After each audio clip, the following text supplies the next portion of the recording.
الحمد لله نحمده ونستعينه ونستغفره ونؤمن به ونتوكل عليه ونعوذ بالله من شرور أنفسنا ومن سيئات أعمالنا من يهده الله فلا مضل له ومن يضلله فلا هادي له ونشهد أن لا إله إلا الله وحده لا شريك له ونشهد أن سيدنا ونبينا ومولانا محمدا عبده ورسوله صلى الله تعالى عليه وعلى آله وأصحابه وبارك وسلم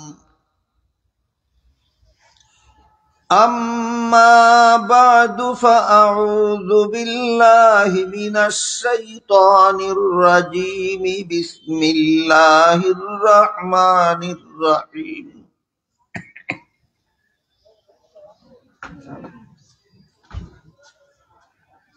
وقال الذي اشتراه من مصر لامرأته أكرمي مثواه عسى أن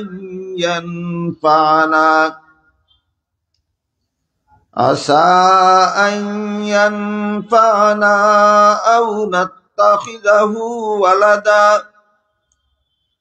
وكذلك مكنا ليوسف في الأرض ولنعلمه من تأويل الأحاديث والله غالب على أمره ولكن أكثر الناس لا يعلمون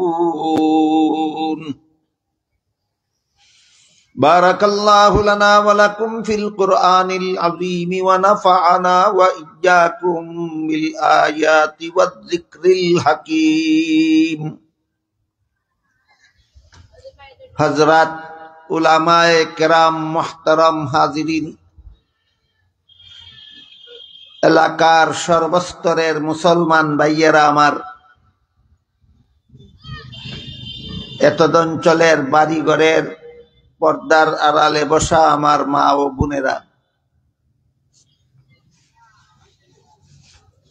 আলোচনা চলতেছিল এই কথার উপর যে হযরত ইউসুফ আলাইহিস সালামকে মিশরের প্রধানমন্ত্রী নাম কোন কোন তাফসীরের বিবরণ মতে কিতফির, কোন কোন তাফসীরের বিবরণ মতে ইতফির। প্রধানমন্ত্রীর নাম ছিল ইউসুফ আলাইহিস সালামের যুগে মিশরের প্রধানমন্ত্রীর নাম,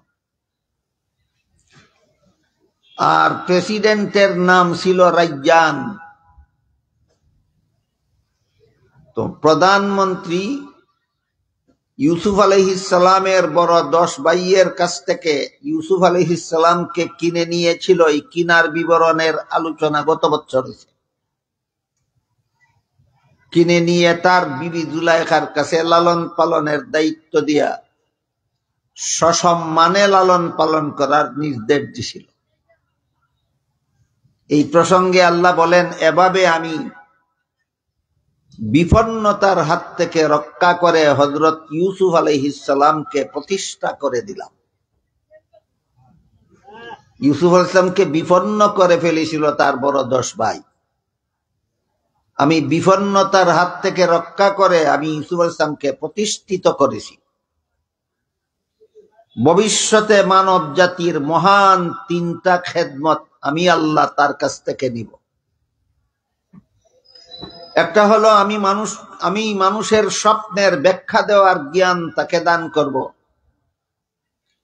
আর একটা হলো আমি তাকে নবী বানিয়ে মানুষকে হেদায়েতের পথ দেখাবার দায়িত্ব পালন করাবো। আর একটা হলো আমি তাকে দেশ পরিচালনা তার দ্বারা করাবো, দেশ পরিচালনার দায়িত্ব তার হাতে অর্পণ করব। এই প্রসঙ্গে আল্লাহ যে দেশ পরিচালনার বিধান দেন, এই প্রসঙ্গে গত বছর থেকে আলোচনা চলেছে, গতকালও এই প্রসঙ্গেই আলোচনা। আল্লাহর বিধানে দেশ শাসনের ব্যাপারটা বর্তমান দুনিয়ার মুসলমানদের কাছ থেকে এটা একেবারে উদাও হয়ে গেছে বলে চলে। আজকাল আমার মনে হয় প্রতি লাখের মধ্যে ৯৯,৯৯৯ জন মুসলমান মনে করে যে দেশ শাসন এটা আল্লাহর বিধানে হওয়ার বিষয় না, এটা মানুষের বিধানে হওয়ার বিষয়। এই মতবাদটা ইমানদারি মতবাদ নয়। আল্লাহর বিধানে দেশ শাসন হওয়াটা এটা গ্রহণীয় না হওয়ার মতবাদ, এটা মেনে নেওয়ার মতো, মেনে না নেওয়ার মতো মতবাদ ইমানদারি মতবাদ নয়, কুফরি মতবাদ। এই কুফরি মতবাদ কখন সৃষ্টি হলো, কাদের দ্বারা সৃষ্টি হলো, কেন সৃষ্টি হলো, এটা হইল এক ইতিহাস। আর এক ইতিহাস হইল এই কুফরি মতবাদ মুসলমান শাসনকর্তারা গ্রহণ করলো কেন। বর্তমান দুনিয়াতে মনে হয় ৫৭টা মুসলমানের দেশ আছে। বর্তমান দুনিয়ার ৫৭টা দেশ মুসলমানেরা শাসন করে।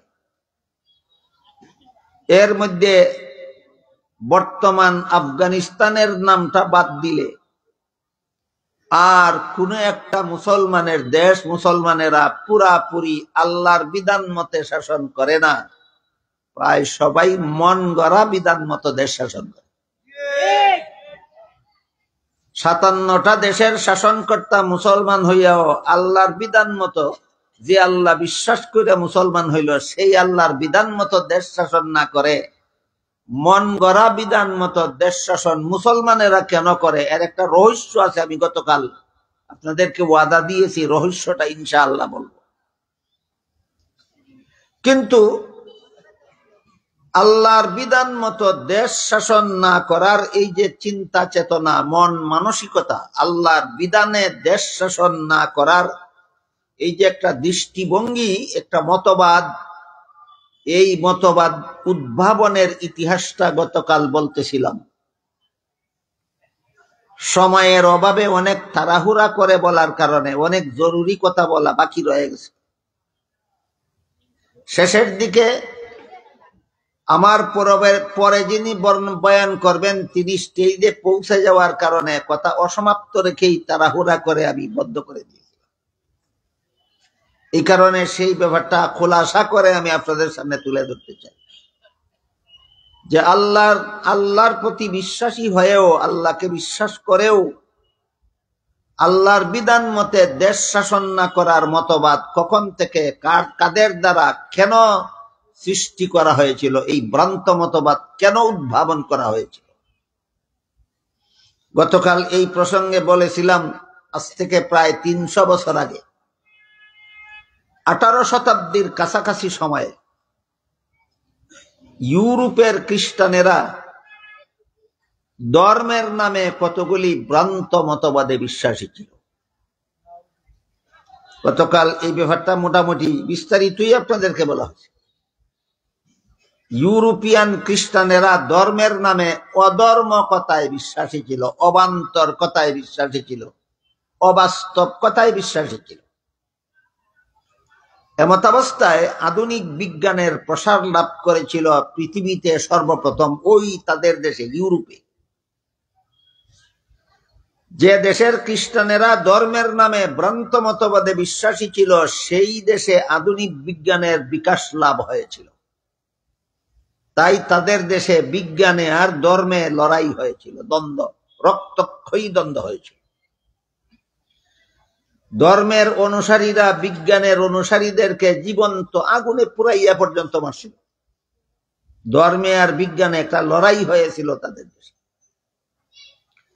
আমার এতটুকু কথা যারা বুঝেছেন, শুনেছেন, বলুন সত্য ধর্মের সাথে বিজ্ঞানের লড়াই হয়েছিল না ধর্মের নামে ভ্রান্ত মতবাদের সাথে?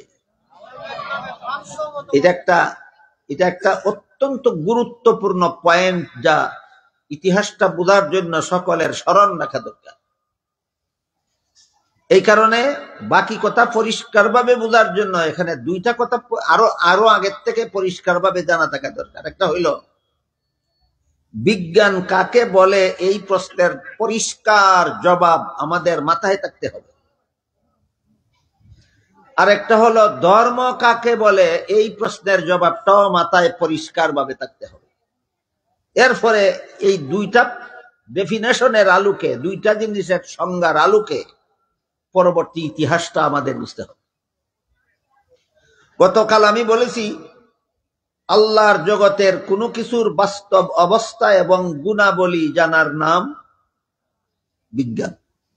আল্লাহ জগতে যা কিছু সৃষ্টি করেছে, এর যে কোনো জিনিসের বাস্তব অবস্থা এবং তার গুণাগুণ জানার নাম বিজ্ঞান। গতকাল আমি উদাহরণ দিছি, আল্লাহর গোটা সৃষ্ট জগতের মধ্যে যা কিছু আছে, এর মধ্যে একটা আছে বাতাস। বাতাস অবস্থান করে খালি জায়গায়। বাতাস তাকে কই লোহার টুকরার ভিতরে না খালি জায়গায়? এগুলো বাতাসের অবস্থান। বাতাসের গুণ কি? বাতাসের গুণ হলো বাতাস অক্সিজেন বহন করে আমাদের ফুসফুসের ভিতরে গিয়ে আমাদের শরীরের দূষিত রক্ত ধুলাই করে পরিষ্কার করে দেয়। এটা বাতাসের গুণ। তাইলে এই জিনিসটা জানার নাম, জানা একটা বিজ্ঞানের একটা অংশ। এই যে আমরা জানলাম যে বাতাস তাকে কই এবং বাতাসে আমার কি উপকার করে, এই বিষয়টা যে জানলাম, কিসের অবদান? বিজ্ঞানের অবদান। কিসের অবদান? বিজ্ঞানের অবদান। গতকাল আর একটা উদাহরণ দিয়েছি, পৃথিবীর আশেপাশে যত গ্রহ আছে, এগুলির মধ্যে একটা গ্রহের নাম হইল চন্দ্র। এই চন্দ্রের অবস্থান এবং তার গুণাবলীর একটা বিবরণ আমি গতকাল আপনাদের সামনে তুলে ধরেছি। চন্দ্র বিজয়ের অভিযানে আমেরিকার সেরা বিজ্ঞানী নীল আর্মস্ট্রং যখন সর্বপ্রথম সাফল্য লাভ করেছিলেন, তখন সেখান থেকে ফিরে এসে পৃথিবীর মানুষকে চন্দ্র সম্পর্কে 3টা রিপোর্ট দিয়েছিলেন। 1 নম্বর, চন্দ্রের জগতে অক্সিজেন নাই, কাজেই পৃথিবীর কোনো মানুষের পক্ষে চন্দ্রে বসবাস করার সুযোগ নাই। 2 নম্বর রিপোর্ট দিয়েছিলেন, চন্দ্রের ভূমিতে উর্বরতা শক্তির লেশ মাত্র নাই, সুতরাং চন্দ্রের ভূমিতে ফসল ফলাবার উপায় নাই। 3 নম্বর রিপোর্ট দিয়েছিলেন, চন্দ্রের সৃষ্ট কালো রেখা, এটা আজ থেকে 1300 অথবা 1400 বছর পূর্বে চন্দ্র 2 টুকরা হয়ে জোড়া লাগার কারণে রেখার সৃষ্টি হয়েছে। এই জিনিসগুলি যে ইনি উদ্ঘাটন করলেন, এটা হলো বিজ্ঞানের অবদান। বিজ্ঞানের 2টা উদাহরণ গতকাল আপনাদেরকে উদাহরণ পেশ করে আমি আপনাদেরকে বোঝাবার চেষ্টা করেছি বিজ্ঞান কাকে বলে। আল্লাহর সৃষ্ট জগতের যে কোনো জিনিসের বাস্তব অবস্থা এবং তার গুণাগুণ জানার নাম, ভুলে যাবেন না, সামনে আরো কঠিন কথা আছে। এরপরে আমাদের বুঝতে হবে ধর্ম কাকে বলে। খ্রিস্টানদের দেশে ধর্মে আর বিজ্ঞানের দ্বন্দ্ব হইল, রক্তক্ষয়ী সংঘর্ষ হইল। ধর্মের সাথে বিজ্ঞানের লড়াই হইল, বিজ্ঞানের সাথে ধর্মের লড়াই হইল। কেন?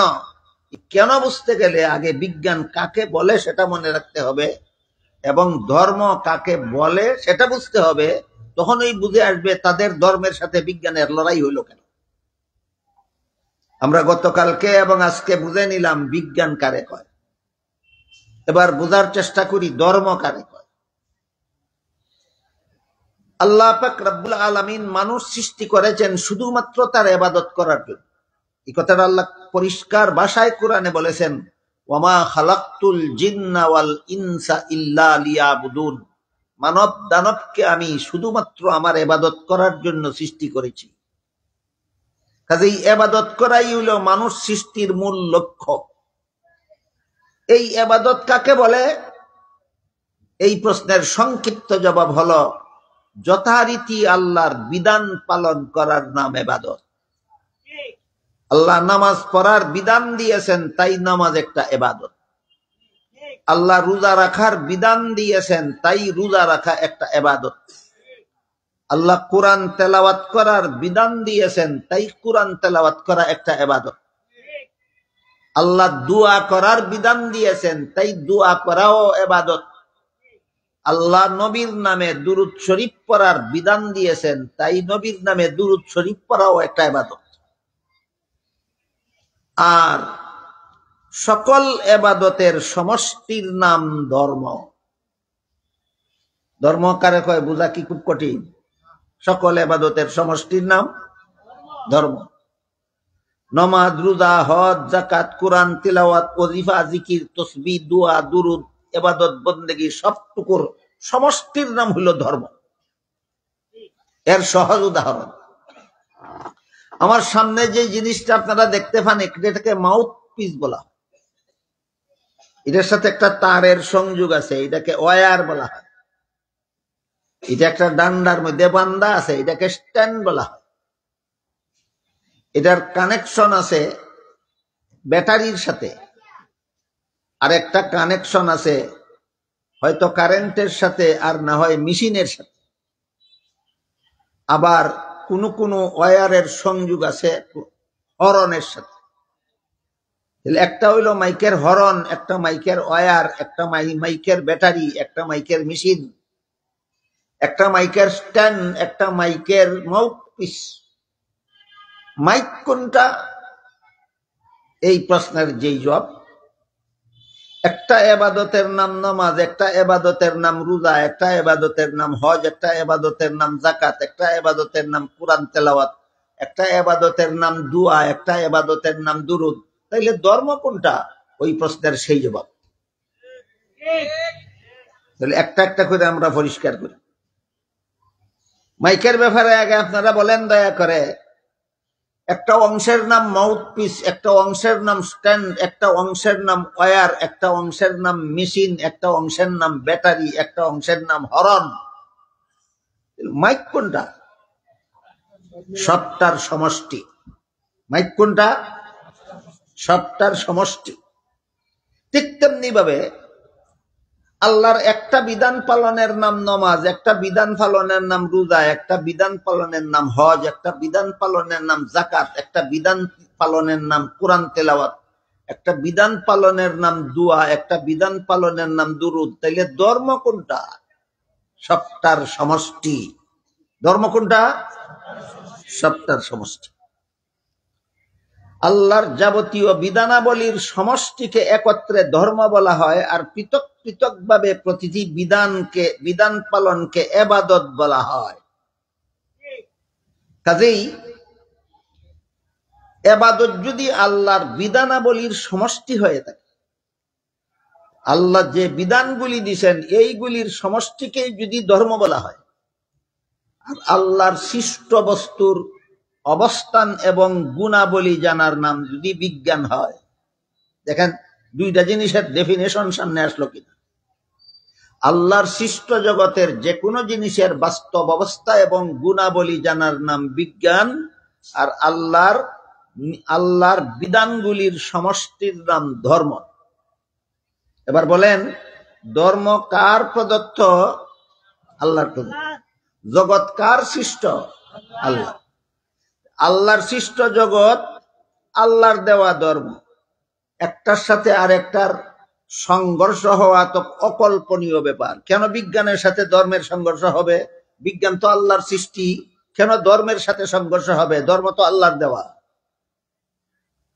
কোন লোকের এক জিনিস আরেক জিনিসের সাথে সাংঘর্ষিক হয় নাকি? কোন মানুষের ডাইন হাত বাম হাতের সাথে যুদ্ধ করে?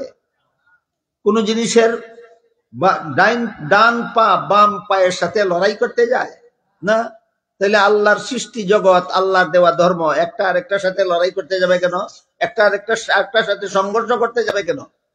বুঝা গেল কোনো না কোনো জায়গায় গলত আছে, কোনো না কোনো জায়গায় গলত আছে। এবার আমরা বোঝার চেষ্টা করব, ধর্মের নামে যদি মন গড়া মতবাদ পালন করা হয়, এমন ধর্মের সাথে বাস্তব বিজ্ঞানের লড়াই হতে বাধ্য। সত্য ধর্মের সাথে বিজ্ঞানের লড়াই হয় না, আপুস হয়। সত্য ধর্মের সাথে বিজ্ঞানের লড়াই হয় না, কারণ বিজ্ঞানটাও আল্লাহর নিয়ামত, ধর্ম আল্লাহর নিয়ামত। আল্লাহর এক নিয়ামত আর এক নিয়ামতের বিরুদ্ধে সাংঘর্ষিক হবে কেন? ধর্ম যদি সত্য হয় আর বিজ্ঞানও যদি বাস্তব হয়, তাইলে এমন বিজ্ঞান ধর্মের বিরুদ্ধে যায় না, বরং ধর্মের গুলামি করে। ধর্মের গুলামি করে। ধর্মের কি করে? গুলামি করে। এর একটা সহজ উদাহরণ দেই। স্বাস্থ্য বিজ্ঞান বলে আপনি যদি নিয়মিত দাঁত পরিষ্কার না রাখেন, এটা বিজ্ঞানের কথা। স্বাস্থ্য বিজ্ঞান বলে আপনি যদি নিয়মিত দাঁত পরিষ্কার না রাখেন, তাহলে দাঁতের গোড়ায় জমাট বাঁধা ময়লা পচে রোগ জীবাণু সৃষ্টি হতে পারে এবং তা আপনার পেটে গিয়ে জটিল রোগে আপনাকে আক্রান্ত করতে পারে। দাঁত পরিষ্কার না করলে দাঁতের ময়লা পেটে গিয়া রোগ হইতে পারে। এই হলো বিজ্ঞানের কথা। ধর্মের কথা শুনেন এই ব্যাপারে।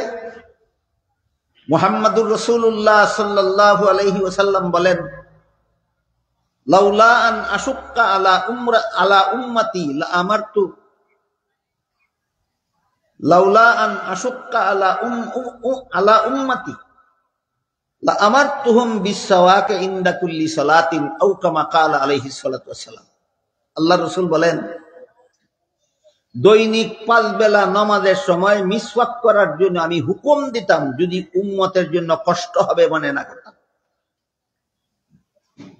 যেহেতু হুকুম দিলাম না, এই জন্য দৈনিক 5 বেলা মিসওয়াক করা তোমাদের জন্য ওয়াজিব হইল না, কিন্তু সুন্নত হয়ে রইল। নবী যদি হুকুম দিতেন দৈনিক 5 বেলা নামাজের সময় মিসওয়াক করো, তাহলে ওয়াজিব হইয়া যেত। হুকুম দিছেন না, হুকুম না দেওয়ার কারণে ওয়াজিব হইল না, সুন্নত রইল। ধর্ম, আমার ধর্ম কি বলে? দৈনিক 5 বেলা নামাজের সময় মিসওয়াক করা সুন্নত। বিজ্ঞান কি বলে? যে না, এটা পালন করলে ক্ষতি না লাভ। তাহলে বিজ্ঞানের, সত্য ধর্মের বিরুদ্ধে সাংঘর্ষিক হয় না সত্য বিজ্ঞানে সত্য ধর্মের গোলামি করে?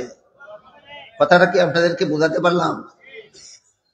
বিজ্ঞান যদি সঠিক হয় আর ধর্ম যদি সত্য হয়, এমন ধর্মে আর বিজ্ঞানে দ্বন্দ্ব হয় না কোনোদিন। এমন ধর্মের গোলামি করে বিজ্ঞানে। এমন ধর্মের কি করে বিজ্ঞানে? এমন ধর্মের গোলামি করে বিজ্ঞানে। খ্রিস্টানদের ধর্ম যেহেতু ধর্মই ছিল না, ধর্মের নামে কতগুলি গাঁজাখুরি কথা ছিল, তাই বাস্তব বিজ্ঞানের যখন বিকাশ ঘটল ইউরোপে, তখন এই ভ্রান্ত ধর্মের সাথে বিজ্ঞানের সংঘর্ষ সৃষ্টি হইল, সংঘাত সৃষ্টি হইল। বুঝে থাকলে বলেন তো, বাস্তব ধর্মের সাথে বাস্তব বিজ্ঞানের সংঘর্ষ হয় না ভ্রান্ত ধর্মের সাথে বিজ্ঞানের সংঘর্ষ হয়? ভ্রান্ত ধর্মের সাথে বিজ্ঞানের সংঘর্ষ হয়। হ্যাঁ, যদি বিজ্ঞানের নামে ভুল তথ্য পরিবেশন করা হয়, তাহলে এমন বিজ্ঞানের নামে পরিবেশিত তথ্যের সাথে সত্য ধর্মেরও সংঘর্ষ হতে পারে। এটার উদাহরণ আল্লাহ পাক রব্বুল আলামিন পবিত্র কোরআনে বলেন, লাকাদ খালাকনাল ইনসানা ফি আহসানি তাকওয়িম। মানুষকে আমি সৃষ্টির সূচনাতেই এই সুন্দর কাঠামো দিয়ে সৃষ্টি করেছি। মানুষের শরীরের মধ্যে আল্লাহ যে গঠন দিয়েছেন, এত সুন্দর গঠনে আল্লাহ আর কোনো প্রাণী সৃষ্টি করেন নাই। বুঝে থাকলে বলেন, আল্লাহ অন্য প্রাণীকে বেশি সুন্দর গঠনে সৃষ্টি করেছেন না একমাত্র মানুষকে? এই ব্যাপারে মজার একটা ঘটনা লেখা আছে তফসিরে। বিষয়টা বোঝার জন্য তফসিরে লেখা ঘটনাটাই কই আপনাদের। এটা কিচ্ছা কাহিনী না, এটা বাস্তব ঘটনা।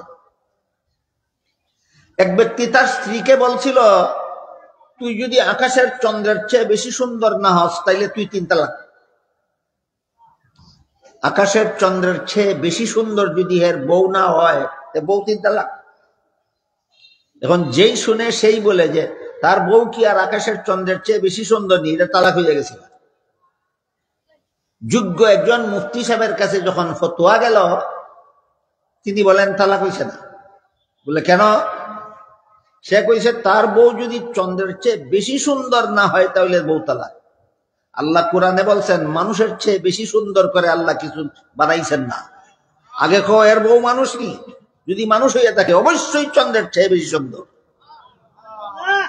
এইটাও আবার মানুষ কেমনে চন্দ্রের চেয়ে, একটা সাধারণ একটা মানুষ কেমনে চন্দ্রের চেয়ে বেশি সুন্দর হয়, এটাও আবার বুঝতে আবার বিজ্ঞানের অনেক কিছু বোঝার দরকার পড়ে।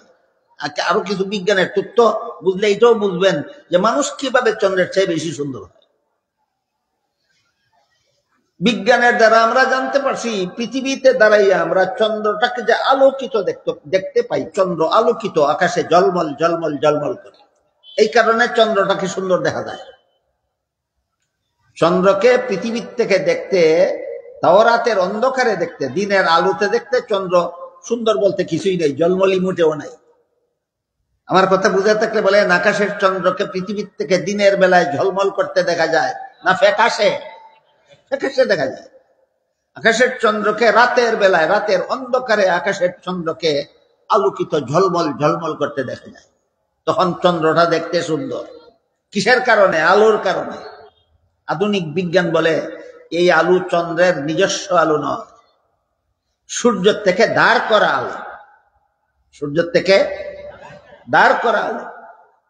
এর উদাহরণ হলো, আপনি যদি দুপুরের রোদের সময় একটা আয়না যদি আপনি এমন ভাবে ধরেন যেভাবে ধরলে পরে সূর্যের আলোটা আয়নার মধ্যে লাগে, এমন ভাবে যদি আয়নাটা সূর্যমুখী করে ধরেন, তাহলে সূর্য, আয়নার ভিতরে আরেকটা সূর্য দেখা যায়, এবং আয়নার ভিতর থেকে আরেকটা রৌদ্র বের হয়, ওই রৌদ্রটা ঘরের ভিতরে ছায়া পর্যন্ত পৌঁছে।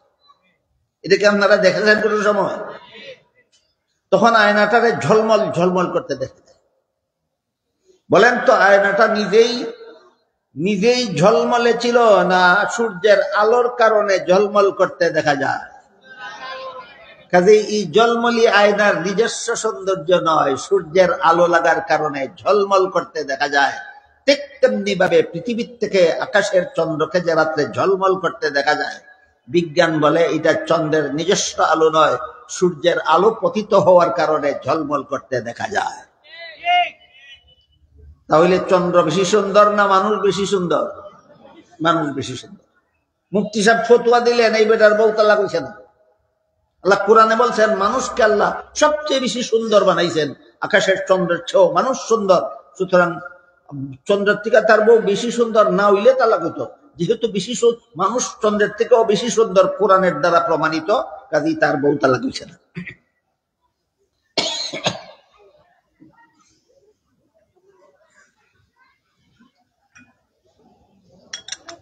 মানুষকে এই সুন্দর কাঠামো দিয়ে আল্লাহ যখন মানুষ সৃষ্টি করেছেন, তখনই এই সুন্দর কাঠামো দিয়া সৃষ্টি করেছেন। এই মর্মে আল্লাহ বলেন, লাকাদ খালাকনাল ইনসানা ফি আহসানি তাকওয়িম, মানুষকে আমি সৃষ্টির সূচনাতেই এই সুন্দর গঠন দিয়া সৃষ্টি করেছি। এটা হলো ইসলাম ধর্মের কথা, কোরআনের কথা। বলেন তো, কোরআনের কথাটা কতটুকু অবাস্তব? না শতকরা 100% বাস্তব? শতকরা 100% বাস্তব। এই কথার সাথে যদি কোনো বিজ্ঞানীর কথার সংঘর্ষ হয়, তাহলে বুঝতে হবে বিজ্ঞানীর কথাটা ঠিক আছে, আল্লাহর কথাটা ভুল। একটু বুঝে শুনে বলেন। আল্লাহ বলেছেন মানুষকে আমি সৃষ্টির সূচনাতেই এই সুন্দর কাঠামো দিয়ে সৃষ্টি করেছি। এর বিপরীতে যদি কোনো বৈজ্ঞানিকে কোনো কথা কয়, তাহলে বুঝতে হবে বিজ্ঞানের কথাটাই সঠিক, কোরআনের কথাটাই ভুল। না কোরআনের কথাটা সঠিক, বিজ্ঞানের নামে সেই কথাটা ভুল। এই কথা বুঝলেই ডারউইনের মতবাদ যে আসলে বিজ্ঞান নয়, বিজ্ঞানের নামে ভ্রান্ত মতবাদ, এই কথা বোঝা সহজ হয়ে যায়। পৃথিবীতে যত বিজ্ঞানী অতীত হয়ে গেছেন, এর মধ্যে পৃথিবী বিখ্যাত একজন বিজ্ঞানী ছিলেন ডারউইন। কি নাম? ডারউইন। ডারউইন একটা বৈজ্ঞানিক তত্ত্ব দিয়ে পৃথিবীর মানুষকে বলেছিলেন যে এই সুন্দর কাঠামো বিশিষ্ট মানুষগুলি এই এত সুন্দর সূচনাকালে ছিল না। এরা এক সময় বানর ছিল, তারপরে কালক্রমে আস্তে আস্তে বানরের লেজ খসে পড়ে গেল, আর পিছনের দুই পায়ে হাঁটতে শিখলো, আর সামনের দুই পায়ে ধরতে শিখলো এবং সোজা হয়ে চলতে শিখলো, এইভাবে বানর মানুষে পরিণত হলো। এই কথাটা ডারউইন বলেছেন কিসের নামে? বিজ্ঞানের নামে। এই বিজ্ঞান ভ্রান্ত, এটা বিজ্ঞান নয়, কুজ্ঞান। কিছু আছে বিজ্ঞানের নামে কুজ্ঞান, এগুলি ভ্রান্ত। আর কিছু আছে ধর্মের নামে অধর্ম, সেই ধর্মগুলিও ভ্রান্ত। আমরা আস্তে আস্তে কথা বলতেছি আজকে, কেন? যেন একটার পর একটা কথা বুঝতে যেন আর কোনো অসুবিধা না হয়, একটার আলোকে যেন আমরা আরেকটা কথা সহজে বুঝতে পারি। ধর্ম যদি আল্লাহর বিধান সঠিক বিধান হইয়া থাকে, এই বিধান বাস্তব। আর ধর্মের কোনো কথা যদি মন গড়া হইয়া থাকে, তাহলে এই বিধান বাস্তব নয়, এটা ধর্মের নামে অধর্ম। আর বিজ্ঞান যদি বাস্তব হইয়া থাকে, কোন আল্লাহর সৃষ্ট জগতের কোনো কিছুর বাস্তব অবস্থা এবং গুণাবলী যদি বিজ্ঞানে বর্ণিত হয়, তাহলে এটা কুজ্ঞান নয়, এটা বিজ্ঞান, অবশ্যই বিজ্ঞান। এবার বুঝে থাকলে বলেন, বাতাস অক্সিজেন বহন করে আমাদের দেহের ভিতরে ফুসফুসে প্রবেশ করে, আমাদের শরীরের দূষিত রক্ত ধুলাই করে রিফাইন করে দেয়, এটা কুজ্ঞান না বিজ্ঞান? হ্যাঁ, এটা বিজ্ঞান। আর মানুষ এত সুন্দর কাঠামোতে গঠিত ছিল না। মানুষ আগে বানর ছিল, লেজ খসে পড়ে কালক্রমে এক সময় মানুষে রূপান্তরিত হয়েছে। এটা বিজ্ঞান না, বিজ্ঞানের নামে কুজ্ঞান। তাহলে বিজ্ঞানও দুই রকমের আছে, একটা বিজ্ঞান, একটা কুজ্ঞান। ধর্ম দুই রকম আছে, একটা ধর্ম আর একটা অধর্ম। চারটা জিনিস বুঝলে পরে এর কথা বোঝা সহজ হইব। ধর্মের নামে প্রচলিত মতবাদ দুই প্রকার, একটা বাস্তব ধর্ম, একটা ধর্মের নামে অধর্ম। বিজ্ঞানের নামে প্রচলিত মতবাদ দুই প্রকার আছে, একটা বাস্তব বিজ্ঞান আর একটা বিজ্ঞানের নামে কুজ্ঞান। বিজ্ঞান যদি বাস্তব হয়, ধর্ম যদি বাস্তব হয়, তাহলে একটা আর একটার সাথে সাংঘর্ষিক হয় না, বরং বিজ্ঞান ধর্মের গোলামি করে। ধর্ম যদি সত্য হয়, বিজ্ঞানও যদি বাস্তব হয়, তখন ধর্মে আর বিজ্ঞানে লড়াই হয় না বিজ্ঞানে ধর্মের গোলামি করে? বিজ্ঞানে ধর্মের গোলামি করে। আরো এক দুইটা উদাহরণ দিই, বিজ্ঞানে কেমনে ধর্মের গোলামি করে।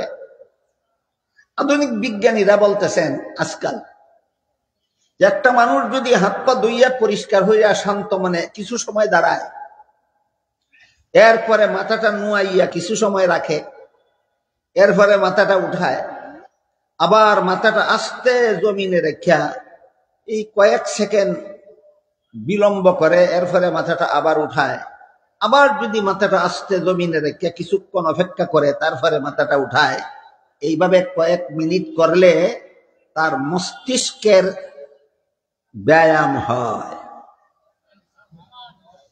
এটা বিজ্ঞানের কথা। কার কথা? বিজ্ঞানের। ধর্মের কথা কি? ধর্মের কথা হইল, ফজরের সময় তুমি 4 রাকাতে 8 বার মাথাটা এইভাবে জমিনে রাখো শান্তশিষ্ট ভাবে। জোহরের সময় আরো কতবার শান্তশিষ্ট ভাবে মাথাটা জমিনে রাখো। আসরের সময় 16 বার মাথাটা এইভাবে শান্তশিষ্ট ভাবে জমিনে রাখো। মাগরিবের সময় 10 বার রাখো। এশার সময় আরো কয়েকবার রাখো। এটা মস্তিষ্কের ব্যায়াম হয়। ধর্মই বলে আল্লাহরে সেজদা করো, আর বিজ্ঞানে কয় এই সেজদা করলে ক্ষতি হবে না মস্তিষ্কের ব্যায়াম হবে। বুঝে থাকলে বলুন, ধর্ম যদি সত্য হয় আর বিজ্ঞান যদি বাস্তব হয়, এই বিজ্ঞানে ধর্মের সাথে সাংঘর্ষিক হয় না ধর্মের গোলামি করে? তাহলে আধুনিক বিজ্ঞান নমাজেরও গোলামি করলো নি না করলো না? এবার শুনেন রোজার বিজ্ঞান। আধুনিক বিজ্ঞানীরা বলেন, বৎসরে কয়েক সপ্তাহ সময় একাধারে উপবাস পালন করলে শরীরের বহুবিধ উপকার হয়, অনেকগুলি উপকার। পেটের, বিশেষ করে পেটের বেশ কিছু উপকার হয়। ধর্ম বলে 1 মাস উপবাস পালন করো, বিজ্ঞানে কয় এই উপবাস পালন শরীরের জন্য ক্ষতিকর না লাভজনক? লাভজনক। তাইলে ধর্মটা যেখানে সত্য, বিজ্ঞানও যেখানে সঠিক, এখানে বিজ্ঞানে ধর্মের সাথে সংঘর্ষ হয় না ধর্মের গোলামি করে? নমাজতার জ্বলন্ত প্রমাণ, রোজাওয়াতার জ্বলন্ত প্রমাণ, মিসওয়াকতার জ্বলন্ত প্রমাণ, আর গ্লাসের ভিতরে নাকের নিঃশ্বাস না ফেলার নির্দেশতার জ্বলন্ত প্রমাণ। এতগুলি প্রমাণের দ্বারা আমরা কি বুঝতে পারলাম? ধর্ম যদি সত্য হয় আর বিজ্ঞানটা যদি বাস্তব হয়, তাহলে এই বিজ্ঞান ধর্মের সাথে সংঘর্ষ হয় না ধর্মের গোলামি করে? ধর্মের গোলামি। এর বিপরীতে বিজ্ঞান যদি বাস্তব হয় আর ধর্মের নামে যদি অধর্ম হয়, এই বিজ্ঞান ধর্মের সাথে সাংঘর্ষিক হতে বাধ্য, যেমনটা ইউরোপের খ্রিস্টানদের সাথে হয়েছিল। কথা বুঝতে পারতেছেন কিনা? ইউরোপের খ্রিস্টানরা ধর্মের নামে কতগুলি গাঁজাখুরি কথা বিশ্বাস করত। আমি গতকাল বলছি, এর মধ্যে একটা গাঁজাখুরি কথা হইল, পাপিষ্ট আদমের বংশে যত নবী জন্মগ্রহণ করেছে সবগুলি জন্মগত পাপিষ্ট। কি এদের পাপ? আদমের বংশে জন্ম হওয়াটাই এদের। আপনারা নিজেদের বিবেককে জিজ্ঞেস করে বলেন তো, কেউ কি কারো ঘরে জন্ম হয় নিজের ইচ্ছায় না আল্লাহর ইচ্ছায়? আল্লাহর ইচ্ছায় যে জন্ম হইল তার জন্ম, তার পাপ হয় কিভাবে? এটা তো কোনো সাধারণ বিবেক এটা গ্রহণ করে না। সুতরাং এটা বাস্তব কথা নয়, এটা একটা গাঁজাখুরি কথা। ইউরোপের খ্রিস্টানেরা সত্য ধর্ম পালন করত না ধর্মের নামে কতগুলি গাঁজাখুরি কথা বিশ্বাস করত? এমন ধর্মের সাথে বাস্তব বিজ্ঞানের সংঘর্ষ হতে বাধ্য। ধর্মের নামে অধর্ম পালন করলে এমন অধর্মের সাথে বাস্তব বিজ্ঞানের সংঘর্ষ হতে বাধ্য। আর বিজ্ঞানের নামে যদি কোনো কুজ্ঞানী তথ্য দেওয়া হয়, যেমন ডারউইনের মতবাদ বিজ্ঞান নয়, বিজ্ঞানের নামে কুজ্ঞান, এমন বিজ্ঞানের সাথে সত্য ধর্মের সংঘর্ষ হতে বাধ্য। এমন বিজ্ঞানের সাথে সত্য ধর্মের সংঘর্ষ হতে বাধ্য। কিন্তু ধর্ম যদি সত্য হয় আর বিজ্ঞানটাও যদি বাস্তব হয়, তখন ধর্মে আর বিজ্ঞানের সংঘর্ষ হয় না বিজ্ঞানে ধর্মের গোলামি করে? এবার এতগুলি কথা বোঝার পরে এখন বলেন, যে খ্রিস্টানেরা ধর্মের নামে কতগুলি অধর্ম কথা বিশ্বাস করে, তাদের ধর্মের সাথে যেই বিজ্ঞানের সংঘর্ষ হয়, ইসলামের সাথে কি সেই বিজ্ঞানের সংঘর্ষ হতে পারে? মোটেও না। কাজেই যে বিজ্ঞানের সংঘর্ষ হয়েছিল ইউরোপের খ্রিস্টানদের ধর্মের নামে অধর্মের সাথে, এই বিজ্ঞান মুসলমানদের দেশে ইসলামের সাথে সংঘর্ষ হওয়ার কল্পনাটাই অবান্তর। যে বিজ্ঞানে অধর্মের সাথে সংঘর্ষ হয়েছে সেই বিজ্ঞান সত্য ধর্মের সাথে আপোষ হতে বাধ্য। কাজেই যখন এই অধর্মের নামে ধর্মের নামে অধর্মের সাথে আধুনিক বিজ্ঞানের সংঘর্ষ হইল, ইউরোপিয়ান খ্রিস্টানদের সাথে রক্তক্ষয়ী সংঘর্ষ হইল, উভয় পক্ষের অনেক অনেক অনেক মারামারি কাটাকাটি হইল, শেষ পর্যন্ত তাদের মধ্যে একটা আপোষ মীমাংসা হইল। এটাও এমনি না, একদল খ্রিস্টানেরা ধর্মকে সমূলে অবিশ্বাস করিয়া নাস্তিক হইয়া গেল একদল, আরেক দল খ্রিস্টানেরা বিজ্ঞানকে সমূলে অস্বীকার করিয়া বৈরাগী হইয়া গেল। আরেক দল খ্রিস্টানেরা ধর্মের মধ্যে আর বিজ্ঞানের মধ্যে একটা আপোষ মীমাংসা করে দিল। ইউরোপিয়ান খ্রিস্টানরা এই ধর্ম এবং ধর্মের নামে অধর্ম এবং বিজ্ঞানের সাথে সেই অধর্মের সংঘর্ষের কারণে ইউরোপিয়ান খ্রিস্টানেরা তিন দলে বিভক্ত হইল। একদল ধর্মকে সম্পূর্ণ অস্বীকার করিয়া নাস্তিক হইল, আরেক দল বিজ্ঞানকে সম্পূর্ণ অস্বীকার করিয়া বৈরাগী হইল, আরেক দলে বিজ্ঞানও কিছু মেনে নিল, ধর্মও কিছু মেনে নিল। বিজ্ঞান মেনে নিল রাষ্ট্রীয় পর্যায়ে, রাজনৈতিক পর্যায়ে, আর ধর্মকে মেনে নিল ব্যক্তিগত পর্যায়ে। এটাই আমাদের আলোচনার মূল কেন্দ্রবিন্দু। এটাই যে সমস্ত খ্রিস্টানেরা ধর্মে আর বিজ্ঞানে আপোষ মীমাংসা করে নিল, তারা একটা ফয়সলা করলো, বলল রাষ্ট্র চলবো সরকারের হুকুমে আর ব্যক্তি চলবো আল্লাহর ইবাদত মতে।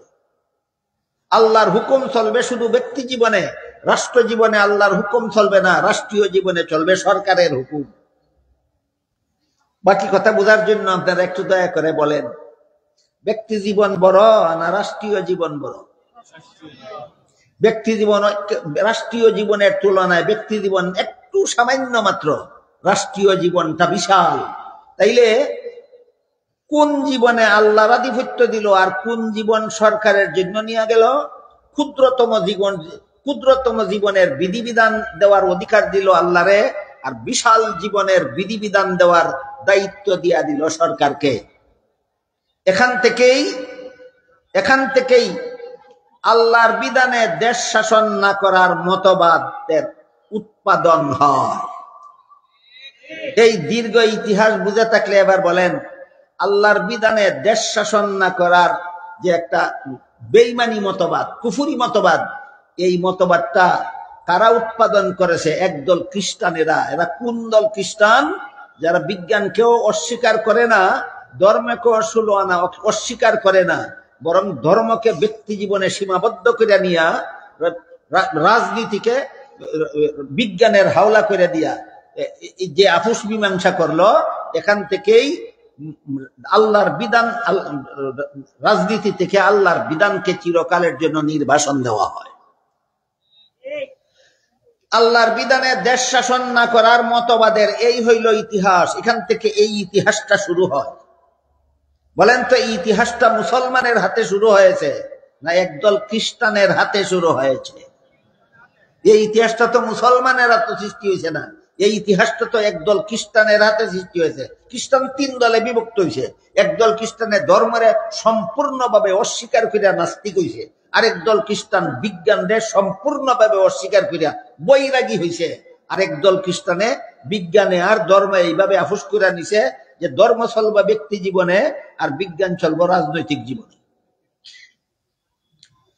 এই দুই দিনে যে ইতিহাস আপনারা শোনাইলাম, যারা বুঝছেন শুনছেন, এবার বলুন, ব্যক্তি জীবনে ধর্ম আর রাষ্ট্রীয় জীবনে ধর্ম নাই, এই মতবাদ মুসলমানের না একদল খ্রিস্টানের? খ্রিস্টানরা এই মতবাদটা উদ্ভাবন করছে কেন? এরা ধর্মের নামে অধর্ম পালন করত, এই জন্য এই ভ্রান্ত মতবাদ উৎপাদন করতে বাধ্য হয়েছে। ইতিহাস মুসলমানের দেশের না, ইতিহাস খ্রিস্টানদের দেশের।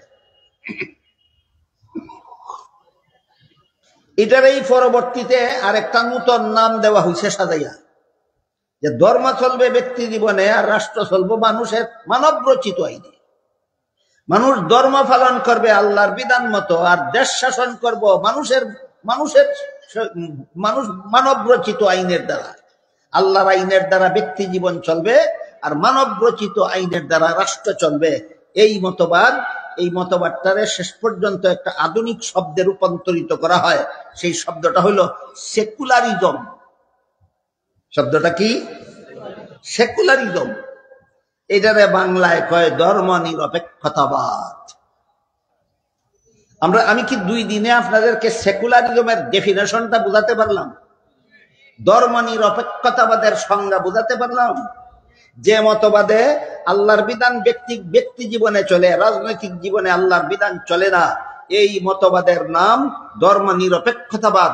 এটাকে ইংলিশে বলে সেকুলারিজম। এতটুকু কথা বুঝে থাকলে এবার আপনারা জীবনের কোন কোন স্তরে আল্লাহর বিধান মেনে নিয়ে মুসলমান হয়েছিলেন, আমি সেই আলোচনা করতে চাই। তারপরে একটা মীমাংসা ইনশাআল্লাহ আমরা বুঝতে পারব। এই পর্যন্ত দুই দিনে ধর্ম নিরপেক্ষতাবাদের যে ইতিহাস আমি আপনাদের সামনে তুলে ধরেছি, যারা বুঝেছেন কি? যারা বুঝেছেন এবার তারা বলুন, এই ধর্ম নিরপেক্ষতাবাদের যে ইতিহাস আমরা পাইলাম, বুঝলাম যে আল্লাহর বিধান চলবে শুধু ব্যক্তি জীবনে, রাষ্ট্রীয় জীবনে আল্লাহর বিধান চলবে না, রাষ্ট্র চলবে মানব রচিত বিধানে। এই মতবাদের নাম ধর্ম নিরপেক্ষতাবাদ। এবার আমরা বোঝার চেষ্টা করব, আমরা মুসলমান হয়েছিলাম জীবনের কোন কোন স্তরে আল্লাহর বিধান মেনে নিয়ে। এবার সেই আলোচনাটা বোঝা দরকার। সেটা হলো, একজন মুসলমানের বাচ্চা, শিশু, ছেলে মেয়ে, এরা কতগুলি কলেমা ফইরা বুঝা বিশ্বাস করে মুসলমান হয়। এগুলিরে কলিমাতে ইমানিয়া বলা হয়, ইমান ইসলামের কলেমা। এর মধ্যে এক নম্বর কলেমার নাম হইল কলেমায়ে তাইয়্যিবা, লা ইলাহা ইল্লাল্লাহু মুহাম্মাদুর রাসূলুল্লাহ। দুই নম্বর কলেমার নাম হইল কলেমায়ে শাহাদাত, আশহাদু আল্লা ইলাহা ইল্লাল্লাহু ওয়াহদাহু লা শারীকা লাহু ওয়া আশহাদু আন্না মুহাম্মাদান আবদুহু ওয়া রাসূলুহু। তিন নম্বর কলেমার নাম হইল ঈমানে মুজমাল, আমানতু বিল্লাহি কামা হুয়া বিআসমাইহি ওয়া সিফাতিহি ওয়া কাবিলতু জামিয়া আহকামিহি। চার নম্বর কলেমার নাম হইল ঈমানে মুফাসসাল, আমানতু বিল্লাহি ওয়া মালাইকাতিহি ওয়া কুতুবিহি ওয়া রুসুলিহি ওয়াল ইয়াউমিল আখিরি ওয়াল কদরি খাইরিহি ওয়া শাররিহি মিনাল্লাহি তাআলা ওয়াল বাসি বাদাল মাউত। এই 4 কলেমা জানেন এমন কেউ যদি এখানে থাকেন একটু দয়া করে হাত তুলে দেখাবেন। এই 4 কলেমা যারা যারা জানেন মেহেরবানি, মাশাআল্লাহ, আলহামদুলিল্লাহ, হাত নামান। এবার আমি আপনাদেরকে 4 কলিমার মধ্যে 3 নম্বর কলিমার শেষ কথাটা উল্লেখ করব। 3 নম্বর কলেমা হলো ইমানে মুজমাল। এই কলেমাটা হলো আমানতু বিল্লাহি কামা হুয়া বিআসমাইহি ওয়া সিফাতিহি। আর এর শেষ কথাটা হলো ওয়া কাবিলতু জামিয়া আহকামিহি। এই শেষ কথাটার অর্থ হলো আমি আল্লাহর সমস্ত বিধিবিধান মেনে নিয়ে মুসলমান হইলাম। বলেন, আল্লাহ শুধু ব্যক্তি জীবনে আল্লাহর বিধান মেনে নিয়ে মুসলমান হয়েছিলেন না সমস্ত বিধান মেনে নিয়ে? শুধু পারিবারিক জীবনে আল্লাহর বিধান মেনে নিয়ে মুসলমান হয়েছিলেন? শুধু সামাজিক জীবনে আল্লাহর বিধান মেনে নিয়ে মুসলমান হয়েছিলেন?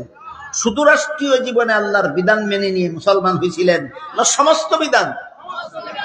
তুমি যদি আল্লাহর সমস্ত বিধান মেনে নিয়ে মুসলমান হইয়া থাকো, তাহলে শেষ পর্যন্ত এসে যদি ব্যক্তি জীবনে আল্লাহর বিধানগুলি রাখো আর রাষ্ট্রীয় জীবনে যদি আল্লাহর বিধানগুলি তুমি অমান্য করো, আবারও বলো তুমি মুসলমান রইছো না বেঈমান হইছো?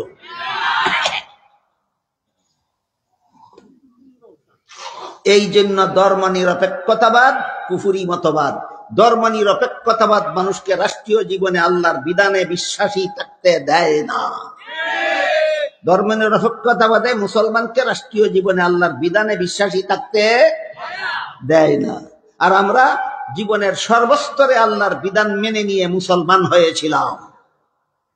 গতকাল আপনারা মুসলমান ছিলেন? গতকাল না গত বছর না শিশুকালে? কোন কলেমা ফিরে? আমানতু বিল্লাহ। কোন কলেমা? আমানতু বিল্লাহ। আমানতু বিল্লাহর শেষ কথা কি? কাবিলতু জামিআ আহকামি। কাবিলতু অর্থ গ্রহণ করে নিলাম, মেনে নিলাম। জামিয়া অর্থ সমস্ত, আহকামি অর্থ আল্লাহর বিধিবিধান। আমি আল্লাহর সমস্ত বিধিবিধান মেনে নিয়ে মুসলমান হইলাম। আল্লাহর সমস্ত বিধিবিধান মেনে নিয়ে তুমি মুসলমান হয়েছিলে ছোটবেলায়, শিশুকালে। আর যৌবনকালে তুমি রাজনীতিতে পদার্পণ করে ব্যক্তি জীবনে আল্লাহর বিধান মানতে রাজি আছো, রাষ্ট্রীয় জীবনে আল্লাহর বিধান তুমি অমান্য করো, আবারও বলো তুমি মুসলমান রইছো না কি হয়ে গেছে? কথাটা বোঝার জন্য একটা উদাহরণ দিই শুনেন। এক ব্যক্তি স্বীকার করছিল উজুর 4 ফরজ। কি করছিল? উজুর 4 ফরজ।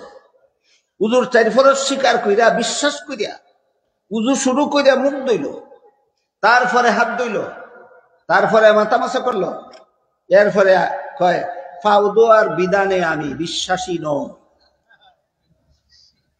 এই উজু দিয়া কত রাকাত নামাজ দুরুস্ত হবে? তাহলে উজুর 4 ফরজ বিশ্বাস করে 3 ফরজ আদায় করে 1 ফরজ যদি তুমি অবিশ্বাসী হয়ে যাও, তাহলে তোমার যেমন জীবনে কোনোদিন উজু হবে না, ঠিক তেমনি ভাবে কাবিলতু জামিয়া আহকামিহি বলে যারা মুসলমান হয়েছ, এরা জীবনের জ্যেষ্ঠরে গিয়া বলে আল্লাহর বিধান মানি না, ওইখানে গিয়া তার ঈমান আর বাকি থাকে না।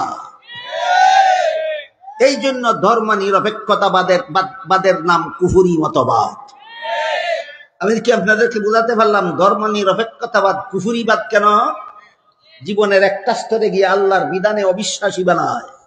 জীবনের একটা স্তরে গিয়ে আল্লাহর বিধানে কি বানায়?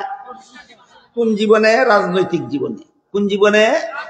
রাজনৈতিক জীবনে ধর্ম নিরপেক্ষতাবাদ মুসলমানকে রাজনৈতিক জীবনে আল্লাহর বিধানের প্রতি অবিশ্বাসী বানায়। অথচ কাবিলতু জামিয়া আহকামিহি বলে আমি মুসলমান হয়েছিলাম। বিষয়টাকে আমাদের বুঝাতে পারলাম? এবার আসেন এই বিষয়ের দলিল। কাবিলতু জামিয়া আহকামিহির দলিল আল্লাহ পাক রব্বুল আলামিন পবিত্র কোরআনের সূরা মায়েদার 3 নম্বর আয়াতের একাংশে বলেন, আল-ইয়াউমা আকমালতু লাকুম দীনাকুম ওয়া আতমামতু আলাইকুম নি'মাতি ওয়া রাদিতু লাকুমুল ইসলাম দীনা। আজকে আমি তোমাদের ইসলামের বিধিবিধানকে পরিপূর্ণ করে দিলাম। সূরা মায়েদার 3 নম্বর আয়াতের এক অংশে আল্লাহ বলেন ইসলামের বিধিবিধানকে আল্লাহ পরিপূর্ণ করে দিয়েছেন।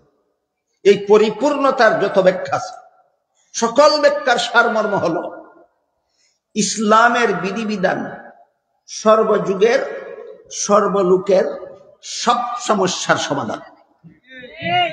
ইসলামের বিধিবিধান সর্বযুগের সর্বলোকের সব সমস্যার সমাধান। এই যদি ইসলামের বিধিবিধান পরিপূর্ণ হওয়ার সকল ব্যাখ্যার সারমর্ম হয়, এমত অবস্থায় আপনি যদি বলেন ব্যক্তি জীবনে ইসলামের বিধিবিধান মানি, রাজনৈতিক জীবনে ইসলামের বিধিবিধান মানি না, তাহলে সূরা মায়েদার 3 নম্বর আয়াতে আপনার ঈমান রইল না, চলে গেল। তাহলে আপনি কিভাবে এরপরে আপনি কিভাবে মুসলমান দাবি করেন? আপনি কোন ধরনের মুসলমান, কোন ধরনের ঈমানদার? তো এর মানে হইল ইসলামের বিধিবিধান ব্যক্তি জীবনের সমস্যাবলীর সমাধান দিতে সক্ষম, কিন্তু রাজনৈতিক জীবনের সমস্যাবলীর সমাধান দিতে ইসলামের বিধিবিধান অক্ষম। এছাড়া এর আর কোনো ব্যাখ্যা নাই। যদি বলেন ইসলামে রাজনীতি নাই, রাজনীতিতে ইসলাম নাই, তাহলে আপনার এই কথার একমাত্র ব্যাখ্যা হয় যে ইসলামের বিধিবিধান ব্যক্তি জীবনের সমস্যাগুলির সমাধান দিতে সক্ষম, রাষ্ট্রীয় জীবনের সমস্যাবলীর সমাধান দিতে ইসলামের বিধিবিধান অক্ষম। তাহলে আপনি কোরআনে, পবিত্র কোরআনের সূরা মায়েদার 3 নম্বর আয়াতের বিরুদ্ধে বিদ্রোহ ঘোষণা করলেন। কোরআনের কোন একটি আয়াতের বিরুদ্ধে বিদ্রোহ ঘোষণা করলে আর ঈমানদার থাকে না। আপনাদের জানা মতো কাদিয়ানীরা ঈমানদার না বেঈমান? কোরআনের কতগুলি আয়াতের বিরুদ্ধে বিদ্রোহ করার কারণে, বেশি আয়াত না, একটা আয়াতও পরিপূর্ণ না, একটা আয়াতের একটা টুকরা অমান্য করার কারণে। সেই আয়াতটা হলো সূরা আহজাবের 40 নম্বর আয়াত। সেখানে আল্লাহ পাক রব্বুল আলামিন আমাদের নবীকে খাতামান নবিয়্যিন বলেছেন। আয়াতটা হইল মা কানা মুহাম্মাদুন আবা আহাদিম মির রিজালিকুম ওয়ালাকির রাসূলুল্লাহি ওয়া খাতামান নবিয়্যিন। মুহাম্মদ সাল্লাল্লাহু আলাইহি ওয়াসাল্লাম তোমাদের কোন যুবকের বংশগত বাবা নয়, বরং তিনি আল্লাহর রাসূল হওয়ার কারণে তোমাদের রুহানি বাবা। তবে অন্যান্য নবীদের মতো রুহানি বাবা না। অন্যান্য নবীদের কাউকে আমি খাতামুন নবিয়্যিন উপাধি দেইনি, একমাত্র তোমাদের নবীকে আমি আল্লাহ খাতামুন নবিয়্যিন উপাধি দিয়েছি। এই খাতামুন নবিয়্যিন উপাধিটা আল্লাহ আমাদের নবীকে সূরা আহজাবের 40 নম্বর আয়াতের এক অংশে দিয়েছেন। খাতামুন নবিয়্যিন সূরা আহজাবের 40 নম্বর আয়াতের সবটুকু না, এক টুকরা, এক টুকরা। এর ব্যাখ্যা করে হাদিস শরীফে রাসূল করিম সাল্লাল্লাহু আলাইহি ওয়াসাল্লাম বলেন লা তাকুমুস সাআতু হাত্তা ইউবাসা দাজ্জালুনা কাযযাবুনা কুল্লুহুম ইয়াজআমু আন্নাহু নাবিয়্যুন ওয়া আনা খাতামুন নাবিয়্যিন লা নাবিয়্যা বাদি। আমার পরবর্তী কেউ যদি নবী হওয়ার দাবি করে সে হবে মিথ্যাবাদী দাজ্জাল। তার কারণ হলো আমাকে যে আল্লাহ খাতামুন নবিয়্যিন বলেছেন, এর অর্থ হলো আমার পরে আর কোন নবী নাই। কাদিয়ানীরা এই কথাটা মাত্র মানে না, আমার পরে আর কোন নবী নাই। এই কথাটা যে আল্লাহ সূরা আহজাবের 40 নম্বর আয়াতের যে অংশের মধ্যে বলেছিলেন, শুধু এই কথাটা না মানার কারণে যদি কাদিয়ানী কাফের হয়। সূরা মায়েদার 3 নম্বর আয়াতের একটা অংশের মধ্যে আল্লাহ শুধু বলেছেন ইসলামের বিধিবিধান পরিপূর্ণ করে দিলাম, মানব জীবনের সর্বস্তরের যাবতীয় সমস্যাবলীর সমাধান দেওয়ার জন্য ইসলামের বিধান যথেষ্ট। কাজেই তুমি যদি রাজনৈতিক জীবনে ইসলামের বিধান রাজনৈতিক জীবনের সমস্যাবলীর সমাধান দিতে সক্ষম নয় মনে করো, কাদিয়ানীরা সূরা আহজাবের 40 নম্বর আয়াতের এক টুকরা মানে না, তোমরাও তো সূরা মায়েদার 3 নম্বর আয়াতের এক টুকরা মানো না। এমত অবস্থায় তারা মুসলমান থাকলে তারা কাফির হয়ে গেলে তোমরা মুসলমান কোন গুণে? আর তোমরা মুসলমান থাকলে তারা কাফির কোন দোষের কারণে? তারাও এক আয়াতের এক টুকরা মানে না, তোমরাও আর এক টুকরা মানো না। আমি কি এতক্ষণে আপনাদেরকে বুঝাতে পারলাম ধর্ম নিরপেক্ষতাবাদীটা ইসলামী মতবাদ নয়, কুফরি মতবাদ কেন? এই মতবাদটার উদ্ভাবক কোন মুসলমান ছিল না খ্রিস্টান। কোন দেশের? ইউরোপে। এই মতবাদের উদ্ভাবক কোন মুসলমান নয়, এই মতবাদের উদ্ভাবক খ্রিস্টান। ইউরোপের খ্রিস্টানেরা এই কুফরি মতবাদ উদ্ভাবন করেছিল।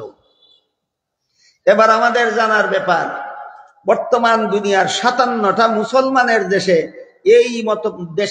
যেসব দেশে এই মতবাদ আমদানি করা হয়েছে, বলেন এই রাষ্ট্রীয় জীবনে আল্লাহর বিধান চলবে না, এই কুফরি মতবাদ মুসলমানেরা উদ্ভাবন করেছে না খ্রিস্টানদের কাছ থেকে, একদল খ্রিস্টানদের কাছ থেকে আমদানি করা হয়েছে?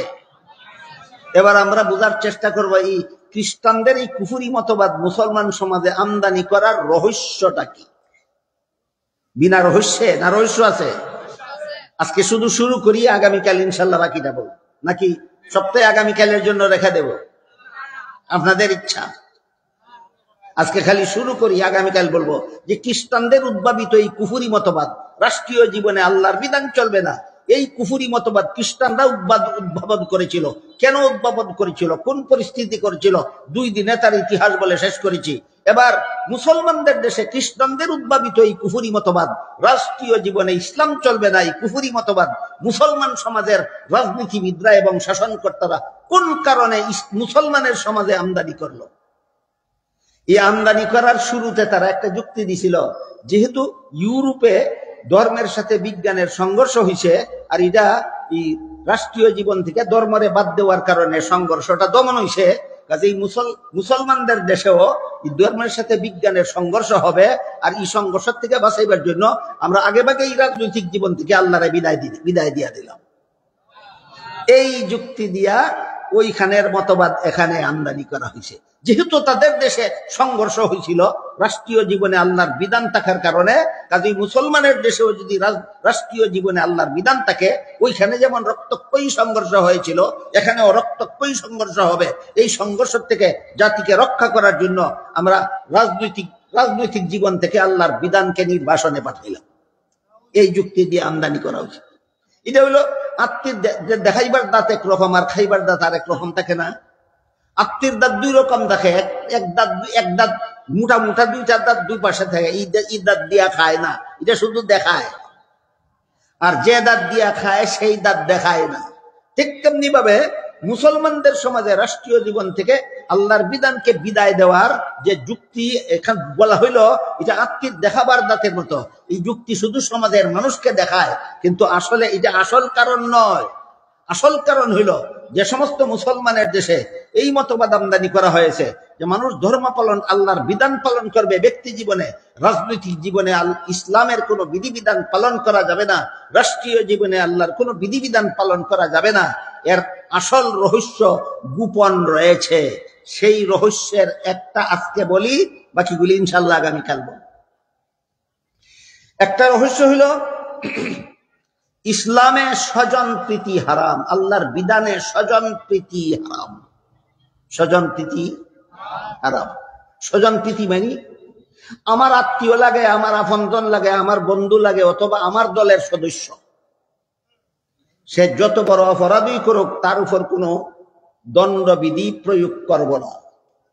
এরকম পক্ষপাতিত্বের নাম স্বজন প্রীতি। এমন পক্ষপাতিত্বের নাম স্বজন প্রীতি। ইসলামের বিধান রাষ্ট্রীয় জীবনে, রাজনৈতিক জীবনে ইসলামের বিধান মানলে এই হারাম স্বজন প্রীতি মূলক রাজনীতি চলবে না। হারাম স্বজন প্রীতিমূলক রাজনীতি চলবে না। কাজে এই রাষ্ট্রীয় জীবনে যদি ইসলাম মানা হয়, এই স্বজন প্রীতি তো স্বজন প্রীতি করা যাবে না তো রাজনৈতিক জীবনে। রাজনৈতিক জীবনে যাতে ইচ্ছা মতো স্বজন প্রীতি করতে পারে, এই জন্য রাজনৈতিক জীবন থেকে এই মুসলমান রাজনীতিবিদরা আর মুসলমান সরকারেরা রাজনৈতিক জীবন থেকে ইসলামকে বাদ দিয়েছে। এর একটা সহজ উদাহরণ দেই, গতকাল বলেছি মনে হয়। আমাদের দেশে একটা আইন আছে যে কোনো মানুষ যদি খুনি হয় আর আদালত থেকে যদি তার বিরুদ্ধে ফাঁসির রায়, এই ফাঁসির রায়ের আসামিটা যদি প্রেসিডেন্টের কাছে প্রাণ ভিক্ষা চায়, তাহলে প্রেসিডেন্ট যদি তারে প্রাণ ভিক্ষা দিয়া দেয়, তাহলে আদালতের রায় বাতিল হয়ে যাবে, সে ফাঁসির দণ্ডবিধির থেকে রক্ষা পেয়ে যাবে। এই বিধান এখনো বাংলাদেশে চালু আছে। বাংলাদেশের আদালত এই বিধান মতেই চলে। সুপ্রিম কোর্ট থেকেও যদি খুনিরে ফাঁসির রায় দেওয়া হয়, আর সেই খুনি যদি প্রেসিডেন্টের কাছে প্রাণ ভিক্ষা চায়, আর প্রেসিডেন্ট যদি তারে বলে যে আমি তোমার প্রাণ ভিক্ষা দিলাম, তাহলে তার ফাঁসির হুকুম মকুফ হয়ে যাবে, ফাঁসির হুকুম রহিত হয়ে যাবে, অথচ সে একটা খুনি। এবার বলেন, যে সরকারের প্রেসিডেন্ট, এই সরকারের দল যদি খুনি হয় আর প্রাণ ভিক্ষা চায় প্রেসিডেন্টের কাছে, অর্থাৎ যে দলের প্রেসিডেন্ট খুনিও সেই দলের সদস্য, প্রাণ ভিক্ষা চাইলে দিব কিনা? দিব। কিন্তু খুনি যদি বিরোধী দলের হয়, আর সরকারি দলের প্রেসিডেন্টের কাছে প্রাণ ভিক্ষা চাই, দিবে না। তাইলে বিরোধী দলের খুনি হইলে তুমি প্রাণ ভিক্ষা দাও না, নিজের দলের খুনি হইলে তুমি প্রাণ ভিক্ষা দিয়া দাও। এটা স্বজন প্রীতি নয় কি? হালাল না হারাম? এই হারামিরা এই রকম ভাবে হারামি রাজনীতি করার জন্য রাজনৈতিক ক্ষেত্রে ইসলাম মানে না। আজকে একটা রহস্য কইলাম, আগামীকাল আরো কয়েকটা রহস্য ইনশাল্লাহ বলবো। এই হারাম রাজনীতি যারা করে, এরা এই সমস্ত হারাম রাজনীতি করতে পারবে না রাজনৈতিক জীবনে ইসলামকে মেনে নিলে। এই জন্য এই সমস্ত ইহুদি খ্রিস্টানের দালাল রাজনীতিবিদরা রাজনৈতিক ময়দান থেকে ইসলামকে নির্বাসন দিয়েছে। আল্লাহ আপনাদের আমাদের সবাইকে, আল্লাহ কেন বলেন ইউসুফ আলাইহিসসালামকে রাজা বানাবেন, এর বিষয়টা বিস্তারিত ভাবে বুঝার তৌফিক দান করুন, আমিন। সুবহান রাব্বিকা রাব্বিল ইজ্জাতি আম্মা ইয়াসিফুন ওয়া সালামুন আলাল মুরসালিন ওয়াল হামদুলিল্লাহি রাব্বিল আলামিন।